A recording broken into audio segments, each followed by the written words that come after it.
Manufacturing industries. Starting with the question, what does manufacturing means? Manufacturing is the production of goods in large quantities after processing from raw materials to more valuable products.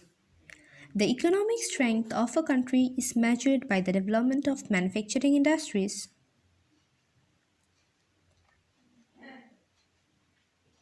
Is manufacturing really essential? Let's find out. Importance of manufacturing. Manufacturing sector is considered the backbone of development and particularly the economic development. It helps in modernizing agriculture, reduce the heavy dependence of people on agricultural income by providing them jobs in secondary and tertiary sectors. Main philosophy behind public sector industries and joint sector ventures in India is that the industrial development is a precondition for eradication of unemployment and poverty. Aim is to bring down regional disparities by establishing industries in tribal and backward areas. Export of goods expands trade and commerce and brings in much needed foreign exchange. Countries that transform their raw materials into a wide variety of finished goods of higher value are prosperous.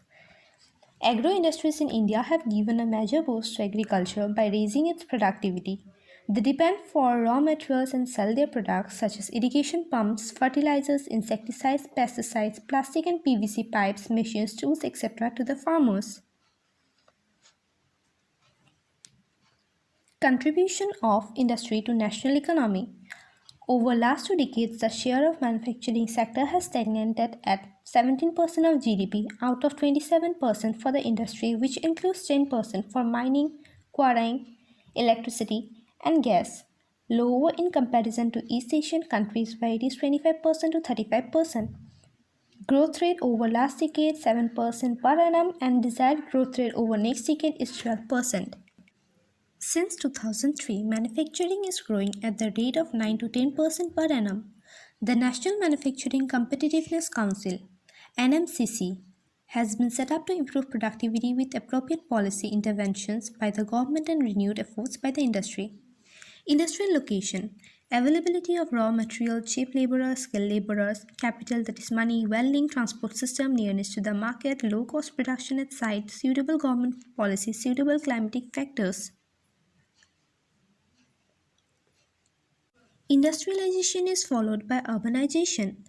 Sometimes industries are located near the cities because of availability of markets, services like banking, insurance, transport, consultants, and financial advice, etc. Agglomeration economies is where many industries tend to come together to make use of the advantages offered by the urban centers. In pre-independence period, most manufacturing units were located in places like Mumbai, Kolkata, Chennai from the point of view of overseas trade.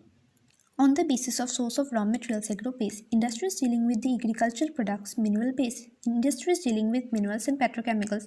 On the basis of their main role, basic key, supply their products as raw materials to manufacture the goods. Consumer industries produce goods for direct use by consumers on the basis of their capital investment. Small scale industry maximum investment is less than rupees 1 crore. Cottage industry where the family members are engaged in production. Large scale industry maximum investment is more than rupees 1 crore. On the basis of weight of raw materials, heavy industry and light industry. On the basis of ownership, public sector owned by government agencies, example BHEL and SAIL. Private sector owned by individuals or a group, example Tisco, Bajaj Auto Limited and Dabur Industries. Joint sector jointly run by the state and individuals, example oil. Cooperative sector owned by the producers or workers of both. They pool in resources and share the profits or losses proportionally. For example, sugar industry in Maharashtra, coal industry in Kerala.